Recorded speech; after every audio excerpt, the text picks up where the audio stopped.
கடகம், மனோகரன் சந்திரனை ஆட்சிநாயகனாக கொண்டவர்களே பேச்சையை ஆயுதமாக்கி பிரச்சனைகளுக்கு தீர்வு காண்பார்கள். வாழ்வில் மிக வேகமாக முன்னேற வேண்டும் என்ற ஆவலின் மின்னல் வேகத்தில் செயல்படுவீர்கள். எப்படிப்பட்ட பிரச்சனை வந்தாலும் அதற்காக கலங்கவே மாட்டீர்கள். வைராக்கிய மனம் பெற்ற நீங்கள் முன்வைத்த காலை பின்வைக்க மாட்டீர்கள். பணம் பலம் பெற்றிருந்தாலும் இல்லாவிட்டாலும் உங்களை சுற்றி ஒரு படைபலம் எப்பொழுதும் இருக்கும். அதேபோல தீராத கடன் பிரச்சனை கூட குறுகிய நேரத்தில் தீர இதை மட்டும் செய்யுங்கள் போதும். ஆம், ஒரு மனிதனின் முக்கியமான செல்வம் என்னவென்று தெரியுமா? அது அவனின் உடல் ஆரோக்கியத்தை குறிப்பதாகும். இதுவே ஒரு மனிதனின் முதன்மையான செல்வம் என்று நம் முன்னோர்கள் கூறியுள்ளனர். இதற்கப்புறம் தான் பணம், சொத்துக்கள், ஐஸ்வர்யங்கள் வரும். ஆனால் ஒரு மனிதனுக்கு அதிகப்படியான பிரச்சனையை தருவது உடல் ஆரோக்கியமும் தீராத கடன் பிரச்சனையும் தான். உடல் ஆரோக்கியத்தை நாம் தான் பாதுகாக்க வேண்டும். அதுபோல பணத்தை நம்மால் எவ்வளவு திருப்பி செலுத்த முடியுமோ இயலுமோ அவ்வளவுதான் கடன் வாங்க வேண்டும். ஆம், அதனால் நமக்கு ஏற்படும் தீராத கடன் மற்றும் நோய்கள் எவ்வளவு பெரிதாக இருந்தாலும் நாம் அதை தடுக்க நாம் எடுக்கும் முயற்சிகளுடன் சிறிது ஆன்மீகத்தையும் சேர்த்து செய்வதன் மூலம் நம்முடைய பிரச்சனைகள் அனைத்தும் ஒரு முடிவுக்கு வரும். ஆம்,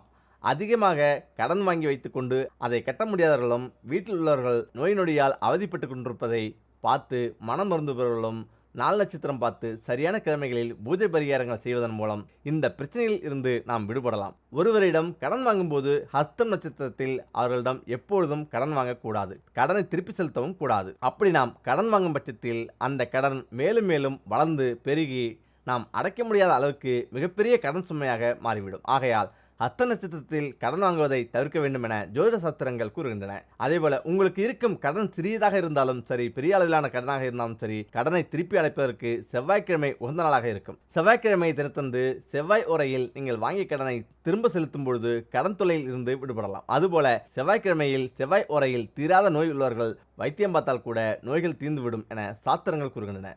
அதுபோல குடும்பத்தார்கள் சொத்து தகராறுகள் போன்றவற்றின் மூலமாக வருடக்கணக்கில் நிலுவையில் உள்ள வழக்குகள் கூட இவ்வாறு நாம் செய்வதன் மூலம் ஒரு முடிவுக்கு வரும். அதனால் தாராளமாக இதை செய்து பாருங்கள். அதேபோல உங்கள் கஷ்டம் துன்பங்கள் மொத்தமாக தீர வேண்டுமா? இந்த ஒரு விளக்கு மட்டும் போதும் வீட்டில். ஆம், கஷ்டம் என்பது எல்லோருடைய வாழ்விலும் இருக்கும். மனிதர்களாக பிறக்கும் ஒவ்வொருவருக்கும் கஷ்டங்கள் இருக்கத்தான் செய்யும். ஒருவரிடம் பணம் இருந்துவிட்டால் மட்டும் அவர் கஷ்டம் இல்லாமல் நிம்மதியாய் வாழ்ந்து விடுவார் என்று சொல்ல முடியாது. ஏதாவது ஒரு வகையில் அவர்களுக்கும் கஷ்டம் இருக்கும். அப்படி நமக்கு வரும் கஷ்டங்கள் எந்த வடிவில் வேண்டுமானாலும் வரலாம். குடும்பங்களுக்குள் கஷ்டம் இருக்கும், கணவன் மனைவி உறவுகளுக்குள் கஷ்டம் இருக்கும், பண கஷ்டமாக இருக்கலாம், உடல் நலக்குறைவு கஷ்டங்களாக இருக்கலாம். இப்படி இருக்கும் அனைத்து விதமான கஷ்டங்களையும் தீர்க்கும் ஒரு பரிகாரத்தை பற்றி பார்க்கலாம். இப்படி நமக்கு இருக்கக்கூடிய அனைத்து கஷ்டங்களையும் போக்குவதற்கு தீப வழிபாடு ஒன்றுதான் சிறந்ததாக இருக்கும். அதனால் கணவன் மனைவிக்குள் எப்போதும் சண்டை சச்சரவுகளாக இருக்கிறதா, எளியும் பூனையமாக அடித்துக்கொண்டு சந்தோஷமாக வாழவில்லையா, அவர்கள் செய்ய வேண்டிய எளிய பரிகாரம் இதுதான். 5 மண்ணால் செய்யப்பட்ட அகல விளக்கை எடுத்துக்கொண்டு அதில் நல்லெண்ணெய் ஊற்றி தாமரைத்தண்டு திரி போட்டு மாலை 6 மணி அளவில் அவர்களின் படுக்கை அறையில் ஏற்றி விடுங்கள். இந்த தீபம் 2 மணி நேரம் எரிய வேண்டும். அதன் பின் தான் நீங்களே குளிர வைக்க வேண்டும். குளிர வைத்து விட்டு தான் தூங்க வேண்டும். இல்லை என்றால் வீட்டில் அசம்பாவிதம் நடக்காமல் பார்த்துக் கொள்ளுங்கள்.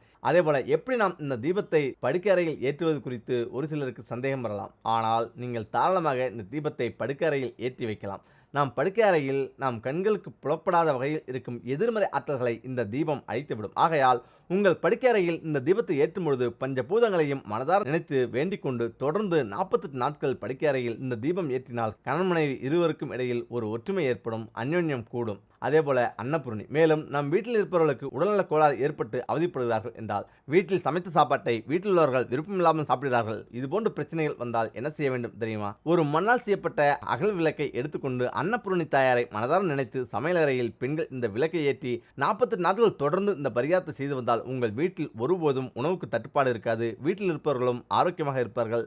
சாப்பாடு சார்ந்த கஷ்டங்கள் அனைத்தும் விலகி ஓடும். ஆம், அடுத்ததாக அத்திமர நாற்காலி. அடுத்ததாக நமக்கு ஏதாவது தீராத துன்பம் வெகு நாட்களாகவே இருந்து கொண்டிருக்கிறது அல்லவா? இது போன்ற தீராத துன்பங்களை நம்மை விட்டு விலகுவதற்காக பூஜை அறையில் இந்த ஒரு விளக்கை ஏற்றி பிரார்த்தனை செய்ய வேண்டும். இப்படி நாம் செய்யும் பிரார்த்தனைகளை கடவுள் கேட்டு நமக்கு செவிசாய்க்க வேண்டும் என்றால் உங்கள் பூஜை அறையில் அத்திமர பலகையில் செய்த சிறிய நாற்காலி வைத்து அதன் மேல் காமாட்சி அம்மன் விளக்கு ஏற்றி வைக்க வேண்டும். பொதுவாக சிலர் வீடுகளில் முக்காலி வைத்து காமாட்சி அம்மன் விளக்கு ஏற்றுவது வழக்கமாக வைத்திருப்பார்கள். அந்த முக்காலியை கூட அத்திமரத்தால் செய்து காமாட்சி அம்மன் விளக்கு ஏற்றும் பொழுது தீராத துன்பம் அனைத்தையும் நீக்கி உங்களுக்கு நல்ல விடிகாலத்தை பெற்று தரும். மரப்பலகை, இதுபோன்று உங்கள் வீட்டில் வாராகி அம்மன் சிலை, காமதேனு சிலை, கற்பக விருட்சம் சிலை போன்ற எந்த சிலைகளாக இருந்தாலும் ஒரு மரப்பலகையின் மீது வைத்து வழிபட வேண்டும். அந்த மரப்பலகை அத்திமரத்தால் செய்யப்பட்ட மரப்பலகையாக இருந்தால் உங்கள் வீட்டில் வைத்திருக்கும் தெய்வ சிலையின் சக்தி 2 மடங்காக அதிகரித்துவிடும். இப்படி சிலைகளின் சக்தி அதிகரிக்கும் போது உங்கள் வீட்டில் இருக்கக்கூடிய நேர்மறை ஆற்றலின் சக்தியும் அதிகமாக இருக்கும். அதில் உங்கள் வீட்டிற்கு இன்னும் நேர்மறை ஆற்றலின் சக்திகளை ஈர்த்து கொடுக்கும்.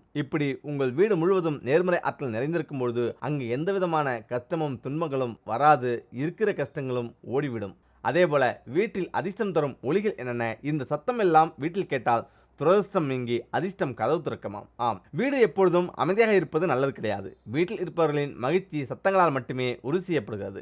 வீட்டில் அதிர்ஷ்டம் தரக்கூடிய சத்தங்கள் என்னென்ன? இதனால் உண்டாகக்கூடிய பலன்கள் என்னென்ன? வீட்டில் துரதிர்ஷ்டத்தை துரத்தக்கூடிய ஒலிகள் எப்படி இருக்க வேண்டும் என்பதை தான் பார்க்க போகிறோம். வீட்டில் ஒலிக்க வேண்டிய முதல் சத்தம் சிரிப்பொலி ஆகும்.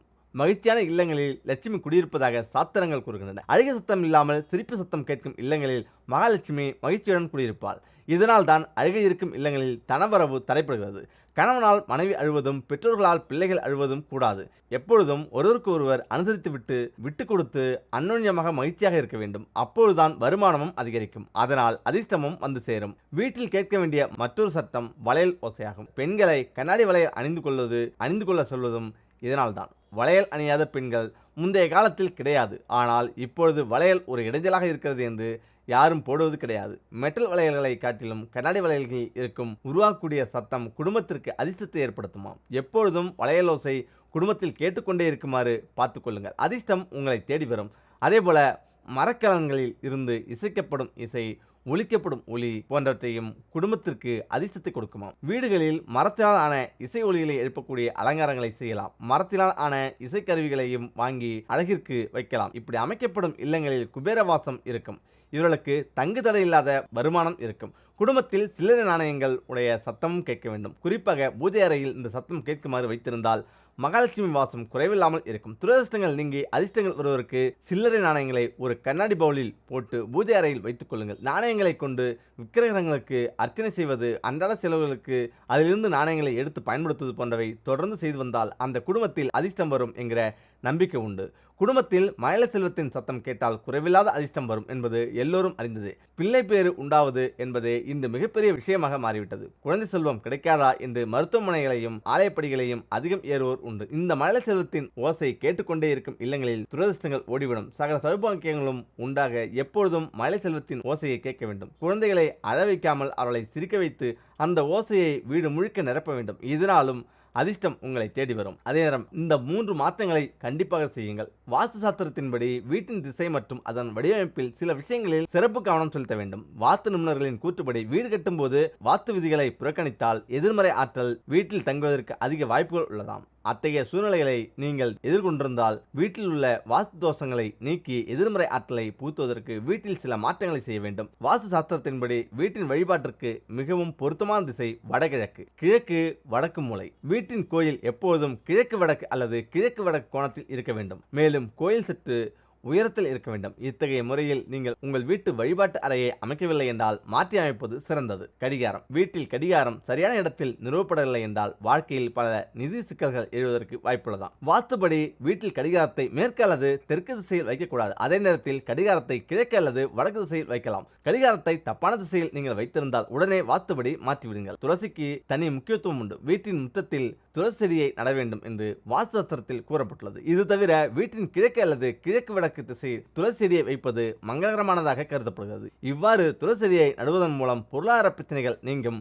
வீட்டில் மகிழ்ச்சி நீங்காமல் பெருகும். அதேபோல அதிர்ஷ்டம் நம்மை விட்டு போகாமல் இருக்க என்ன செய்ய வேண்டும்? நாம் வீட்டில் பயன்படுத்தும் பூஜை பொருட்களை வெளியாட்கள் வந்து இரவலாக கேட்கும்போது தயவு செய்து அதை புண்ணிய காரியம் என்று நினைத்து தானமாக கொடுத்து விடாதீர்கள். சில பேர் வீட்டில் பெரிய பெரிய விசேஷங்களுக்கு பயன்படுத்தும் பெரிய அளவிலான குத்து விளக்குகள் இருக்காது. நம்முடைய வீட்டில் நாம் ஏற்றி பயன்படுத்தி இருக்கும் குத்து விளக்கு இருக்கும். பண்டிகை விசேஷ நாட்களில் விசேஷத்திற்கு பயன்படுத்திக் கொள்ள குத்து விளக்கு தேவைப்படும். அதை நம் வீட்டில் வந்து இரவலாக கேட்கலாம். அப்படி கூட நம் வீட்டில் ஏற்றிய குத்து விளக்கை அடுத்தவர்களுக்கு இரவலாக கொடுக்கக்கூடாது என்று சொல்லப்பட்டுள்ளது. அதாவது நலுங்கு வைப்பதற்கு, ஹோமம் வளர்ப்பது, வீட்டில் பெரிய பூஜைகள் வைப்பது, இப்படிப்பட்ட பெரிய விசேஷங்களை நடத்தும் போது குத்து விளக்குக்கு முதல் இடம் உண்டு. நம் வீட்டில் ஏற்றி வழிபாடு செய்த குத்து விளக்கை அடுத்தவர்களுக்கு நாம் இரவலாக கொடுக்கும்போது நம் வீட்டில் இருக்கும் ஐஸ்வர்யம், லட்சுமி, கட்டாயம், அதிர்ஷ்டமும் அவர்களது வீட்டுக்கு செல்வதற்கு வாய்ப்புள்ளது. முடிந்தவரை குத்து விளக்கு, பஞ்சபாத்திரம், கலசம் என்று சொல்வார்கள். அதாவது வீட்டில் விசேஷ பூஜைகள் வைக்கும்போது, ஹோமங்கள் நடக்கும்போது நூல் சுற்றி கலசம் நிறுத்துவார்கள் அல்லவா? செம்பு, பித்தளை சொம்பு, இப்படிப்பட்ட நம் வீட்டில் பூஜைக்கு பயன்படுத்திய பொருட்களை எல்லாம்